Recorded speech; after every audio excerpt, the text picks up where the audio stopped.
రెండు రకాలైనటువంటి అదృష్టాలు ఇవ్వాలి అనుకుంటే ఆడపిల్లగా వస్తుంది. ఒకటి, సాక్షాత్ లక్ష్మీదేవి ఇంట్లో పుట్టింది, అందుకే మగపిల్లవాడికి చేయడానికి అలంకారములు తక్కువ ఉంటాయి, ఆడపిల్లకి చేయడానికి అలంకారాలు చాలా ఎక్కువగా ఉంటాయి. ఆడపిల్ల ఇంట్లో తిరుగుతోంది అనుకోండి, లక్ష్మీదేవికి తిరిగినట్టే. ఒకటి, ఆ పిల్ల పుట్టిన వేళ, ఆ పిల్ల తిరిగిన వేళ సాక్షాత్ లక్ష్మీదేవి ఇంటికి వచ్చిందని గుర్తు. రెండు, ఆడపిల్ల పుట్టింది అంటే ఆ పిల్లని ఎక్కడికి చేరుస్తున్నారు? ఎవరో ఓ పేరున్నవాడికి కాదు ఇస్తున్నది, సాక్షాత్ నారాయణ స్వరూపాయ వరాయ. ఆ వరుడు నారాయణ స్వరూపుడు. ఇప్పుడు లక్ష్మిని నారాయణుడి పక్కకి చేర్చారు.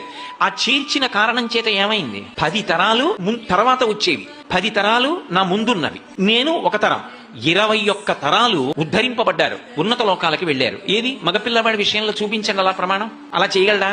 సాధ్యం కాదు. అమ్మవారు అనుగ్రహిస్తే ఆ తల్లి వీళ్ళని నేను విశేషమైనటువంటి ఫలితము చేత సత్కరించాలనుకుంటున్నాను అనుకుంటే ఆడపిల్లగా వస్తుంది.